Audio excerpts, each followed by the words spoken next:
continue the conversation, introduce yourself to GameDev folks after this event. But that's one part, creating community. The other part is also sharing knowledge. So tonight we're very lucky to have Travis Martin, one of the designers at Snowden Studio, to join us in a talk he actually gave into one of our lunch and learn here.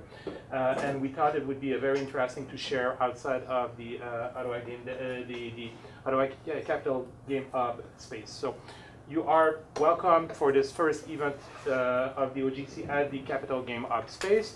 For those who doesn't know about this space, it's a space that regroups a couple of companies. There was a video earlier that was showing a little bit what is this space, so we are lucky here enough to have some of the greatest company. We're sharing our space with Steel Crate, with Breakfall, with the Mood Foundation, the Meatly. We have Jordan Ares that's sharing the space, Webbo, Ray Gold. We have the people from Tropic Cell that just joined today. As of this weekend, we will also have Kitsaru Games. They're doing like 3D art for games, established on the 3rd floor. So it's a place where we see games being made in the future in Ottawa. So welcome everyone. I'd like to thank our sponsors. So we have a sponsor for the entire season. If it's not the next 5 seasons, that is through the Mood Foundation. You can see. I don't know if you want to just say a word about what is the Mood Foundation. Maybe a lot of people here doesn't know about it. So you do it. You're good at it. All right. So I'm Mike Mood, and this is my wife Jillian Mood, and so we run the Mood Foundation. Mood Foundation is essentially, we call it the foundation of the Canadian gaming industry because the goal is to grow the Canadian game sector. So we run conferences with the Canadian Gaming Expo. We run game jams. We've done Ottawa Game Jam, London Game Jam. We have many around the country we're going to be doing. Jillian also provides a service we call, well, it's being rebranded. Can we say what it's being? Sure, yeah. So Jillian Studio Services is what it's called, which provides HR, marketing, PR for indies and big game studios as well. There's many more things that we plan on doing in the future with the Mood Foundation. It's very much designed as a philanthropic kind of company where we want to support indies and sponsor as many things as we can, any initiative that we believe in, and lots of things. That's what we do. And they've been incredibly generous, not giving you like specific numbers, but just telling you that they gave us this year sponsorship that is the equivalent of 6 times all the sponsorship that IGDA received in its entire IGDA Ottawa received. We believe in the community. So that's great. Thank you.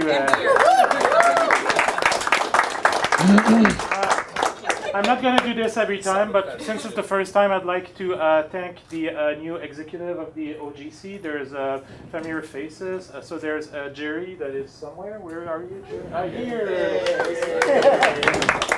We have Walter. Walter, where are you? Here. Jordan Ares, Mike, Jillian, Evan here, Sherry. And I'm the chair, so thanks for the exec and all the work you've been putting in this to make it happen. Okay, so without saying furthermore, I'm going to leave you the stage and to the very capable hands of Travis. Yay! Has anyone heard this term before? Yeah, probably, right? But if you do a Google search, you get a lot of different opinions on what user-centered design actually is. So what I'm doing is I'm going back to the roots where it was originally established, which is with a guy named Donald Norman, who wrote The Design of Everyday Things, which is kind of an essential reading for designers, if you ask me, in any field, including game development. But since games and everyday things are so completely different, we have to do a little bit of adaptation. So that's what we're going to do here. I'll start with an overview of what user-centered design is. Essentially, it's you want to understand your players and what they want. Then you want to give them what they need and make sure that you're doing it right. It's pretty simple when you get down to the essentials and you boil it down. You got to do your research, do your design, and develop your design into something better. Don Norman kind of went through a few principles of things that good design should do. Of course, they're just principles, so they're not always applicable in every case. They're not rules. They're just guidelines. Design should make it easy to determine what actions are possible using models, which we'll talk about in a second. Make things visible. You got to know like what's going on just by seeing it.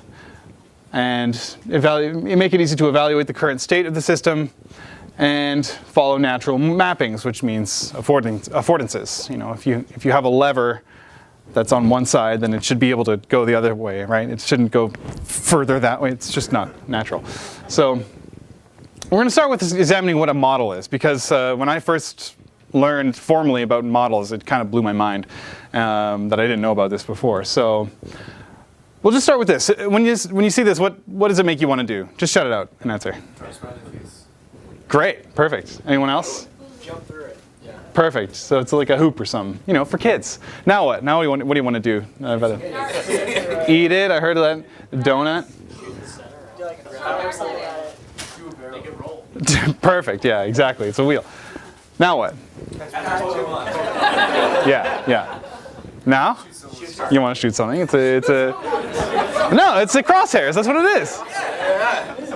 Now what do you want to do? Shoot something else. Star Wars. Steer. I heard that's a steering wheel for a ship. So all of these are they're just images, right? They're just lines and circles, but they evoke things that you want to do stuff with them, right? Even though this is not a wheel, but it looks like a wheel. So what a model does is it provides a frame of reference. All of these are categories of models. I'll just let that sit there. Let some jump out at you. Each of these, like musical genres, there's hundreds. Like there's no end to the amount of models that we can conceive of. They're all over the place. And once you start thinking in models, you start like realizing that there's ways that they kind of overlap, and you can take, you know, a pyramid and apply it to a story structure, no problem.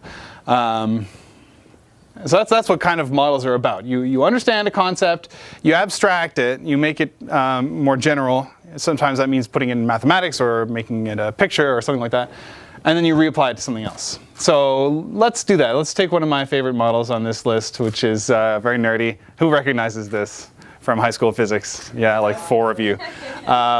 So this is the ideal gas law. This represents how gas behaves in a closed system. So that stands for pressure and volume, the number of molecules. This is a random number that just makes the whole equation work, and that's temperature. So the idea is that if you raise pressure or volume, then these numbers, this side is going to go down. No, up. Yeah. So if you raise one side, the other side goes up. So that works. That is very practically applied in a kettle, right? So here we have. This is the closed system. It's mostly closed anyways, there's a little hole. And this is the gas, and as we apply temperature, so we apply heat, the temperature is going up, that means the pressure is going up. And as the pressure goes up, air has to start escaping. And what happens is, eventually, you're adding numbers of molecules to the system because the water is boiling, and so the pressure just goes up so high because you're adding 2 things to it now, that it starts escaping so fast it makes a whistle, right? So that's how a kettle works. So let's reapply that to something else. This is a cry for revolution. This could be the French Revolution, right? So, or any revolution. You add injustice to a system, and then you're adding heat, and you're adding more people because the poorer get poorer, and you can't get out. It's a closed system, except for a small portion of people die or leave, and then eventually there's so much injustice in the system that someone cries out for help, for change, right? So we have this kettle. We understand the kettle, and we reapply it to something else. And the system can also be used to help us do things better in the future. So we have our French Revolution. We have the kettle model of the French Revolution, and so what we do next time is remove the whistle, so that we can have our injustice and not get punished for it, right? No one will cut off our heads. Yeah, you got to understand the. So, models help us understand the world and do better. And I think we can use these really, really well in video games, especially. And that means in all aspects of video game creation, from marketing to final production to programming, anything. So we're going to start with understanding players. That was our first bullet point at the beginning. These guys are among many people that are doing awesome work in understanding players, and especially specifically player motivation. So we'll start with Jason Vandenberg's domains of play. He comes from a psychological model of human behavior, of human personality, which is the Big Five. And these are 5 axes that everyone has a number along this axis, or a position on each axis, and that kind of tells you what your personality is, or tells other people what your personality is, because you know what you are. But what it means for games is that it means your personality determines what games you're going to play or buy.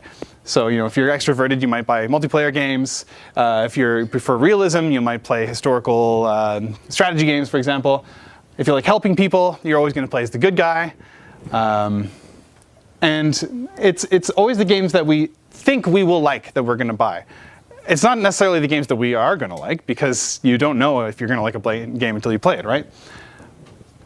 On the other hand, you have Scott Rigby and Richard Ryan, who are doing the player experience of need satisfaction, which is based on self-determination theory, which is another psychological model of human motivation, saying that we all have these core needs. Everyone has the same fundamental needs, and they're very simple. We play games effectively to fulfill these needs. They are competence, autonomy, and relatedness. We want to be good at stuff. We want to be the masters of our own destiny, and we want friends, right? And games help us achieve these things, right? Sometimes, yeah, exactly, of course.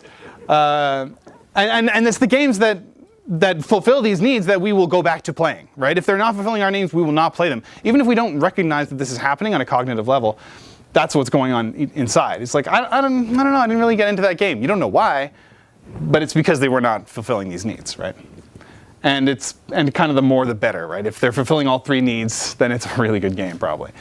And this is intrinsic motivation for buzzword people. So this is me. I love platformers. I play them all the time. And this is what I've been playing recently. And it's just so much fun. Like, you tell me that this is Mario 64 plus Space Station Silicon Valley. Who's played Space Station Silicon Valley? Yeah, right? So it's this game where you lose a little chip and then you jump into robot animals and you play as those animals to solve puzzles. And it's this really cool mechanic that hasn't really been explored that much. And then you add hats. You can dress your character. Take my money. Yeah, divide X. No, it's a sum. Anyways, so that's why I bought the game, right? And then why I kept playing the game. I get to show up my skills. I have so much freedom. I can dress Mario like a pirate. I get to help all these people. Love this game. So this is a slide taken directly from Jason Vandenberg's talk. I'm just going to show his face again because he's. No, I'm not going to. Just too long. This is like straight lifted from this other talk. It's a great talk. The engines of play. I recommend going to watch that talk if you want to understand players and player motivation. Basically, when we start a game, it's our personality that drives us to play it, and then as we continue to play it, it's the fact it's our needs being satisfied that keeps us playing.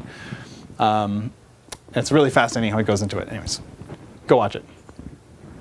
So, now let's talk about games. Games themselves. Let's do a model of game analysis, MDA. MDA stands for mechanics, dynamics, aesthetics. Mechanics being very dry code. On collect, player can fly equals true. This is nonsense to some of you, which is fine because it's basically nonsense in code. Dynamics is what happens when these mechanics interact with each other. So, for example, after defeating the final boss of the dungeon, the player collects the boots of Mercury and unlocks the ability to fly. Okay. Aesthetics is where it gets really interesting. This is the emotion that gets evoked in the player when they're playing. And then the doors opened on this like shrine, and it was surrounded by pillars. But beyond that, it was just empty sky. I was like, whoa. So I went up to the pillar, and there's a statue, and I was like, oh, that's that god from Hercules. I don't remember his name, but anyways. And there were these boots on the ground, and they had the little wings on them. I was like, whoa, okay. So I put them in my inventory and equipped them, and it said, press A to fly. Whoa, dude. So I went to the side, jumped off the cliff, and I was in the clouds. And I pressed A, and I flew through the clouds for like half an hour, man. It was amazing. This game is so good. That's aesthetics, effectively. So how many of them are there? There's basically infinity mechanics, right? Because for any mechanic, you can change a number, and it's effectively a different mechanic. So there's just infinity squared. And there's just regular infinity dynamics, because if you have a jump, right, changing the height of the jump doesn't really change the fact that you're jumping. But there's only 8 aesthetics. So it really boils down really quickly. So these 8 aesthetics are sensation. So this is beauty and good sounds. Like in Flower, the whole game is just about experiencing the beauty of this thing. Fantasy, so simulations, surgeon simulator, if you want to be a surgeon, that's probably a really good way to experience that. Narrative, Heavy Rain, right? That's basically all there is in that game. If you want to challenge, play Super Meat Boy, for goodness sake. People get married in World of Warcraft, like in real life, because they played World of Warcraft. So you have your fellowship there. Fez, or any number of exploration games that allow you to discover things. And expression. I put Diablo 2 here because you can build your character however you want. And you can't really go back until you get a respec, but you've built like your fire sorceress, and that's your thing, like, oh, what do you play in Diablo 2? And that's your expression. And submission, if you just want to relax, you play Harvest Moon, you're just like, I'm going to tend my garden. This is so nice. I love this game,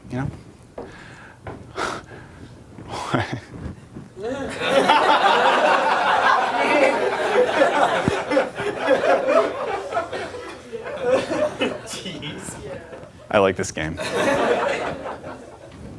It does it all. So why aren't there infinite aesthetics? There's 8 aesthetics, and it's because people's fundamental needs are simple. And when a game has one of these, it's because they're fulfilling needs somehow. I don't know what the connection is here, but there is one, I'm sure. And then, so that's MDA. So now we understand players, we understand games, but we don't quite understand the link between them, which is action. People do actions in a game. So I think it's worth it to examine human action, how that works. So Don Norman has a very interesting model of action, which is in 7 stages. So the core is execution and evaluation. So you want to do something, and then you want feedback, right? And the way it works is you have a goal, you do something on a thing, and then something happens, and you form a new goal based on what happened. So these are expanded further and into 3 steps. So you have your goal, and you form your intention. Like, I want to turn on this computer. How do I do it? And then you make a plan. All right, well, there's a button, so I'm going to press the button. And then you see, you wait, it makes some noise. That's your perception. Then you evaluate the noise. It's probably on. And then you interpret, maybe I just have to wait. So your new goal is to wait until the computer goes on, right? And so you do that, and if nothing happens, then you just kind of have to. So that's the loop, right? And you have to, and you kind of form new goals, and that's how discovery works, and all that stuff. If I see a light switch, I've never seen a light switch before. I walk into a dark room.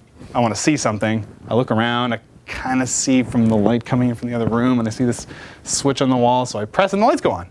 That's my perception.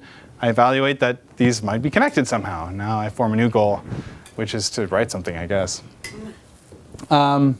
So we call these things, these steps, this is the bridge of execution, the bridge of evaluation. What are they bridging? They're bridging the gulfs, the space between, the theoretical distance between what you want and the world around you.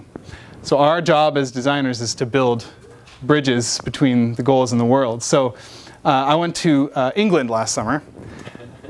Their switches are so different because they're just like kind of reversed, but they're not really the same kind of switch. It's like this is on.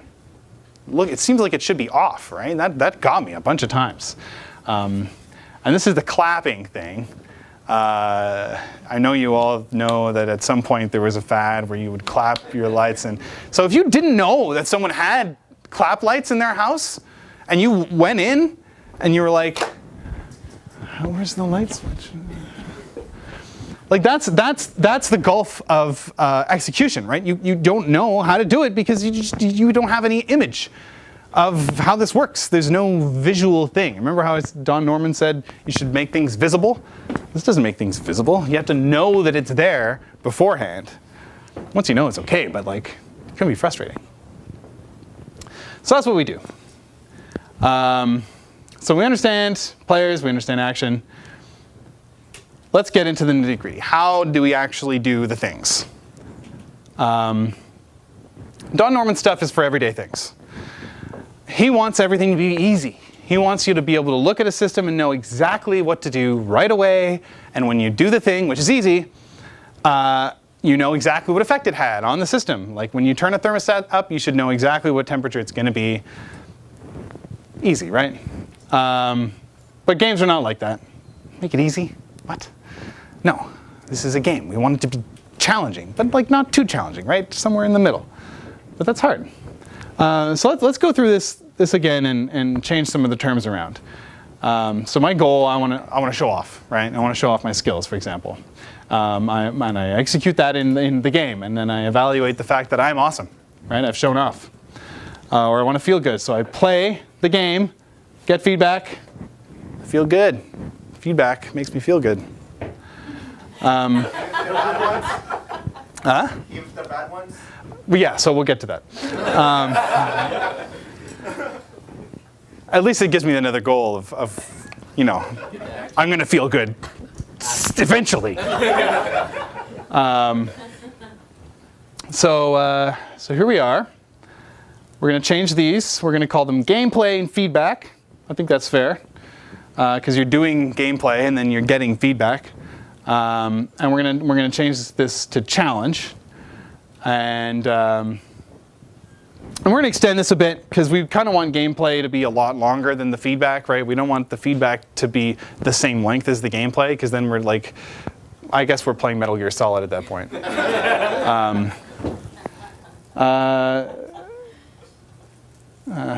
So yeah, we put the gameplay here. We put the fun like feedback because this is really why we play the game, right? This is the part of it that's fulfilling our needs. We do this in order that we can have the colors and the autonomy of saving the world and like the satisfaction of collecting stuff. It's like going on a toboggan. You're at the top of the hill, you go down, and it's like 10 seconds of the best time you've ever had. And then you run up the hill for 5 minutes. And we're so willing to do that because the feedback is so good. Yeah. Until we fall and hurt ourselves and anyways. So here's an example from a game that I made in Paint. Yeah, right? So immediately I have a goal, right? I form an intention, I want to get that star, it looks nice. It's the yellowest thing on this page. I form a plan, I want to run and jump, right? I'll probably get over there if I can run and jump. And so I do it. And I land, right? I said I didn't get the star yet. I didn't fulfill my goal yet. But I can see my perception that I've landed. I can evaluate that I'm not dead, that I made it to the other side. And I can interpret, I'm awesome. And now I form a new goal, which is just to walk over and get the star. Maybe I have to jump again, not on the ground. But that wasn't much of a challenge, was it? So let's go on to part 3, which is doing it better. that doesn't look as doable, right? Same thing. I still want to get that star. I'm still going to do the same plan, which is to run and jump, and I'm still going to do it, but it's not going to work. And I lost a man. So wait a second. Perception. It's too wide. All right, I didn't make it. That's my perception. My evaluation is it's too wide for me. My interpretation, there must be a double jump somewhere. I got to go out in the world and find a double jump. Then I can get the star. Sweet. So this is a feedback that's negative, right? You didn't get it. But it gives you a new goal, and it can make you more excited, because I love double jumps. Whenever I have double jump in a game, it feels so awesome to get it, because then you go back to those parts at the beginning that you couldn't get the thing, but now you can get the thing. It's great. So these are Don's principles of user-centered design. Make it easy to determine what actions are possible, make things visible, make it easy to evaluate the current state of the system, and follow natural mappings. Which is all well and good for everyday things. But I've made my own principles. These are Trav's principles of good design of games. These are not my final ones. I'm sure in a month then I'll come up with new ones. But I think they're good enough for this. Games should let the actions available be intuitive and easy to execute. Give the player a goal or an easy way to find one. Give explicit feedback at all times, proportional to the gravity of the situation. So this means, like you're saying, if it's negative feedback, you died, how long does that death animation take, right? Forever. If it's forever, I'm gonna get pissed off at this game, right? And especially if it's Super Meat Boy, or I'm dying like over and over and over and over, and if it takes even 2 seconds, that's 2 seconds of, I just want to do it again. But it's not even 1 second. It's like half a second. You're just like, you're right back in there. But Rogue Legacy, or any roguelike, it's permadeath, right? The death is so much more important than it is in Super Meat Boy, where you're literally allowed to die as many times as you want. So when you die in a roguelike, you lose so much. And it's like you want to mourn that. So it should be longer, right? It should take its time. And in Rogue Legacy, it actually shows you all of the enemies you defeated, shows you how much money you collected, it gives you a title. And you get to have kids, and your kids take over your legacy. So you're like, okay, I can, next time it'll be better. Follow conventions and natural mappings. You make it easy for your fingers to do the things, right? A button should be jump, or B, depending on the controller. The bottom one, jump. And most importantly, break these principles, because that's where creativity comes from. That's where challenge is, right? So let's go through some of these. This is meant to be animated. Use a standard control scheme. So all Mario games use pretty much the same controls. Y for run and B for jump. And left and right to move. And down to duck. Like every Mario game that's not in 3D uses those controls. Teach one mechanic at a time. Mega Man games are excellent for this. If you look at a breakdown of the first level of Mega Man X by Egoraptor, did an excellent breakdown of this. They explicitly teach you one thing about the game at a time. Sequelitis. Excellent video. Establish and follow conventions. So specifically in Mario Odyssey, you know that anything that's not wearing a hat, you can put your own hat on and become that thing. And it's so cool. And then when you are that thing, the controls are pretty much the same for everything. If your thing can jump, then it's B for jump. And if your thing can do something special, then it's Y for doing something special. And if you shake the controller, then it's going to do a better version of what B did. That's what the whole game is controlled like that. So as soon as you put your hat on something you've never put your hat on before, you know how it works. It's great. Put the goal in the frame. Again, Mario Odyssey, there's power moons all over the place, these collectibles. And they always make sure that there is some way to know that the power moon is there. Like if it's a super secret moon somewhere, they're gonna have you fall, and as the camera's falling, like the moon is here, and it just like flashes for a half second. So if you blink, you miss it. But if you're not blinking, then you're like, wait, what was that? And then you look around, and you're like, hey, I see that. Right? They just put the goal in the frame. Use repetition. A Hat in Time uses the hub and spokes model, so you have one place where all of your missions are given. So as soon as you finish a mission, you're put back in the hub, and you know exactly where to go to get a new mission because you've done it already, or they tell you the first time. Make the player's goal align with the character's goal. I put Breath of the Wild because your goal is to explore this world, right? And find out stuff about the game. And that's exactly what Link wants to do because he doesn't know what's going on. He just woke up with this voice in his head and now he's like kind of confused and I guess I need to, whoa, that's a huge world. And, you know, he wants to figure out what's going on. You want to go figure out what's going on. So it's intuitive to just explore. Make use of systems and incompleteness. So anytime you get a key, you know there's a lock, right? So that automatically gives you a goal. And if you know that if you see a lock, then you know there's a key. It's a nice little explicit feedback. Very, very important. Celebrate the player's success with audiovisual delight. And again, proportional to the gravity of the situation. Like if you're just getting a coin, bling, that's enough, right? If there's nothing, it feels incomplete. It feels like, all right. If you get a coin, you're like, yes, coins. You get a star, then it's a whole animation. You're like, yeah, you got a star. Yeah, I'm awesome.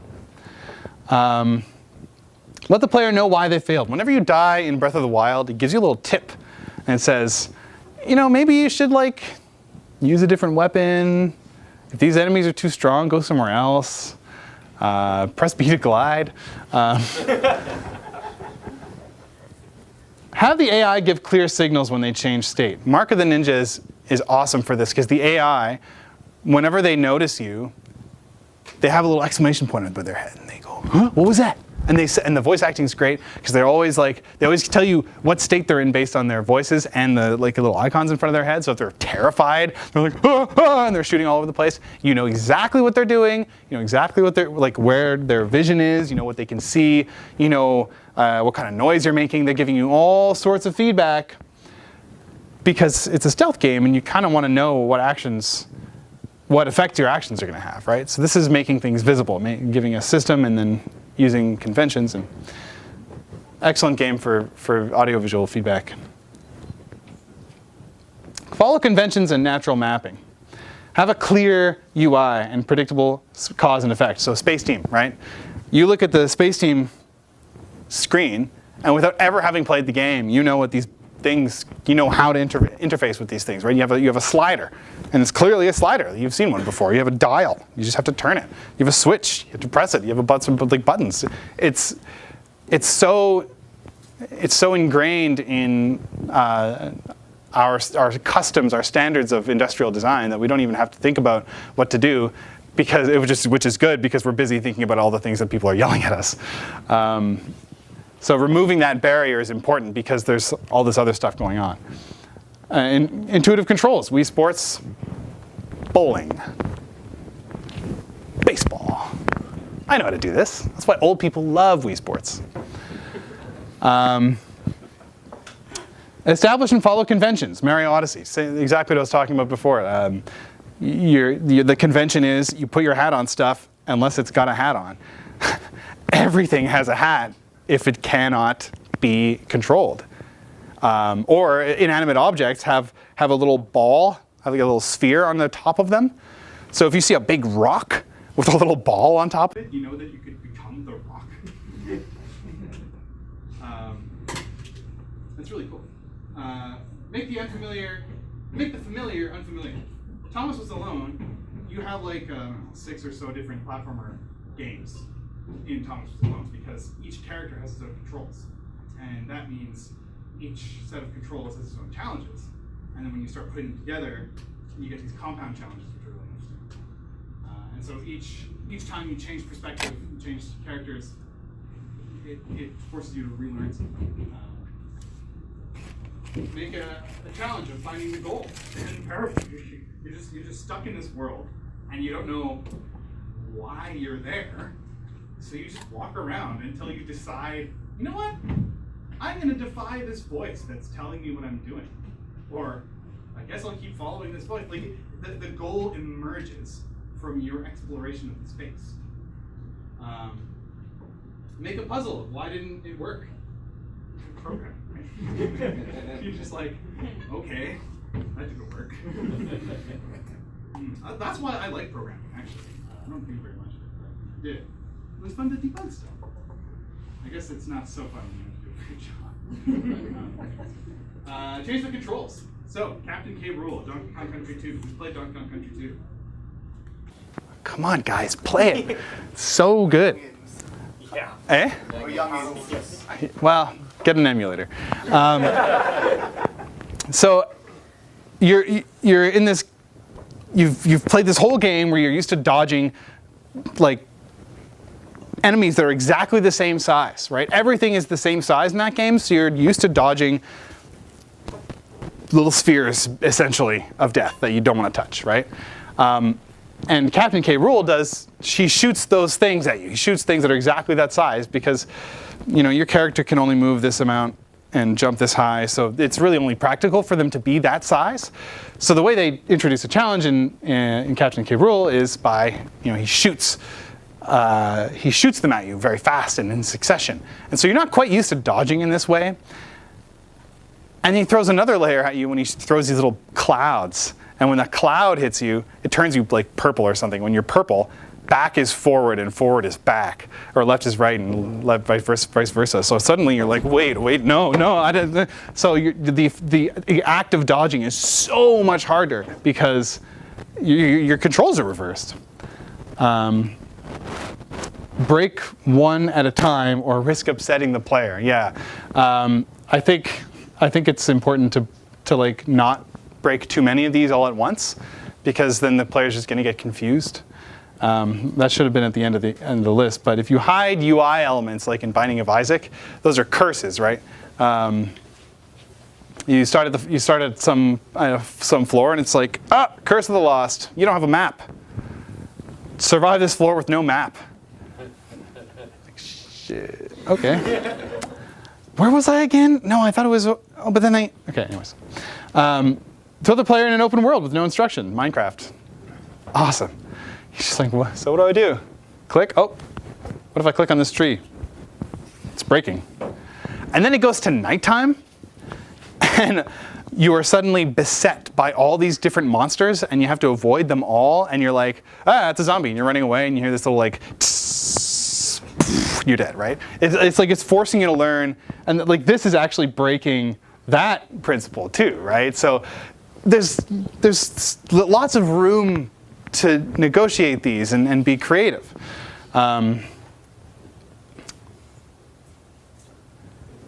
Next thing, the designer-player relationship. So when I release a game, I never see my players, right? When my game is out there, I'm just sitting there waiting for the number of sales to go up. The designer knows everything about the game. The player only knows what they can understand from what they see. So this is what is called the system image. Don Norman talks about the system image as being the only way in which the designer communicates with the player. So rather than actually being able to talk to you, what I can do is put the right visuals in the frame at the right time so that so the player knows what to do, right? The player gets feedback from the game. The designer gets no feedback from the player except in playtests. So the system image, this is how we interact with the player. Let's do an example of this. What do you see? What do you want to do with this? Shout out some answers. Walk through. Open the doors more. Yeah. Yeah, like it's not really clear. You don't know what to do, right? You just want to go through. There's no goal, right? Yeah. It's just an entrance. It's not. You might just walk past it, right? But if you look at this is pretty obvious what it is, right? You know it's a maze. But if But if the player sees this, then it's just like, yeah, okay, I'll just take every right turn. Okay, I'm there. It's a maze. I've done these in elementary school, right? Not that interesting. So you want to do is kind of meet them somewhere halfway. right?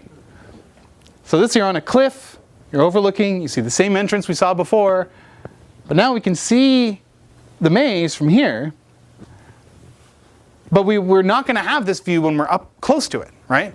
So this is a temporary thing. We only have this view once, and then we have to brave the maze on our own. We don't know what's in there. It could be laden with traps, right? So it's proceed at your own caution. You know, you might not want to just take every right turn because you don't know if there's like hidden secrets or items in other parts of the maze. You just want to kind of go in there and explore maybe. But you know that thing, that's going to be something good, right? So that's your goal. So you get here and you have a goal. Given a goal. And you kind of know what's going on. You know that you know what it is. And you know what you can do in it.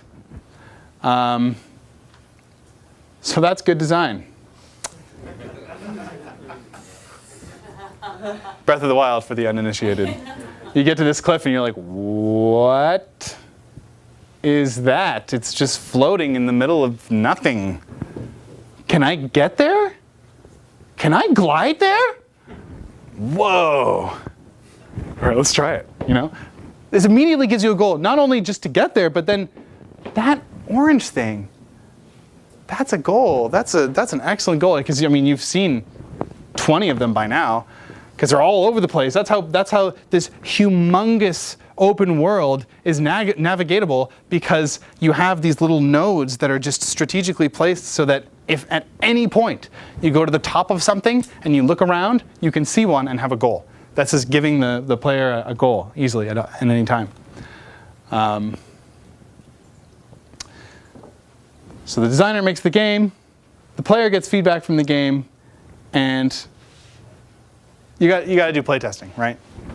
This is how we arrive at these conclusions, right? We put the player in front of this, and we see that nobody's engaging with this maze because nobody knows it's a maze. We see people just walking by it, and we're like, why are they just walking by it? Oh, they don't know it's a maze. Oh, okay. You know what? Let's put them on a cliff, and then they can see the maze. You know. So that's how feedback. This is how we implicate ourselves into the action loop, right? This is the same action loop that we saw before. The 7 stages of action. We can apply that model to this, right? This is my execution. I make a game, and then the world is the player, right? And I'm doing a thing for the player, and then I watch the player, and I evaluate what they're doing. That's my feedback, and I interpret that feedback. Interpreting feedback is a very important skill for a designer. Being able to look at a system and look at behavior and understand why it's happening is not easy. It's sometimes counterintuitive. And so you actually implicate yourself into this action loop. Yeah, and it's also the MDA framework fits here, right? Because we do the mechanics, the game is the dynamics, and the player experiences the aesthetics. So it's all united, right? Design is this amazing thing where everything comes together. Every form of design and anything is you can learn from all forms of design, and it will make you a better game designer. And all forms of anything, I would say. If you want to be a great designer, just go learn whatever you want. As long as you are passionate about it, it will add to your breadth of knowledge, and it'll just make you a better designer and more, like, you just understand the world a little more, and you understand yourself, and then you can empathize more. Get yourself into that feedback loop. But start there. Start at the aesthetics. Start at the player experience. That's what it's all about. Understand the player experience at every moment, at every stage of those seven stages of action. You know, understand if their intention's not on the ball, if they don't have the right plan, if they're not doing the right things, and then if they're interpreting the feedback in the right way. Understand at every point. 7 stages of action is very useful for playtesting. And in this way, you can actually design your design process. Your whole design process becomes implicated in the 7 stages of action as well, not just the design of one game, but as you grow as a designer, you build your own process, which is also implicated in this. That's it. Thanks, everyone.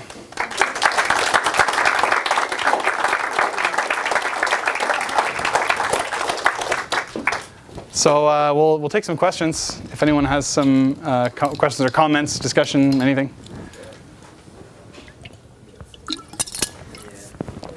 So do you find yourself going back, like, do you have certain stages as you're designing the game where you go back and you check your work? Am I answering these questions? And like, where in the design process is it that you do that? Well, you kind of want to start there, and it's hard to know until you see someone playing it, right? So I really, as often as possible, even if it's just my coworkers, I'm like, play this, and then I see them playing it, I'm like, oh, they're not doing what I wanted them to do. And it's really on playtesting that I get that feedback, because it's two totally different modes of thought, right? You're doing and receiving, right? It's the push and pull. And so when you're doing it, I don't find myself answering these questions so much, but then I see that they have not been answered when someone is playing it, and then I fix. Yeah, negative feedback. That's how machines work. Anyone else? Yes, up. Yeah, it's more of a comment or addition, but I wanted to add that in addition to playtesting, analytics can really be a valuable source of getting feedback from players, because you can do it on a scale you can't do with in-person playtesting. Yeah, totally. That's a different form of feedback, but also very important. You can see that 20% of the people are going for that star that you thought would be super fun to get, and you're like, shit, everyone I playtested with got that. I guess I just had the wrong playtesters. Is that kind of what you were talking about? Yeah, exactly. Yeah. Cool. How do you find good playtesters? That's a great question. I don't super know the answer. It just hit me like, hey, when I'm finding people to play games or test stuff out, how do I pick those people? Yeah. Do you get feedback, probably communicate what they're doing, or do you just watch their actions? Well, I think part of it is knowing your audience, right? Oh, this mic thing is in my pocket. It's like once you know who your target audience is, then you just need to look for those people and incentivize them to come and play your game. I would probably call people at Ubisoft and get their opinion. Not EA? No, I don't think so. They're doing really cool research at Ubisoft, I think, and other places too, I'm sure. But that's just who I know about. Anyone else? Great. Well, thank you, everyone.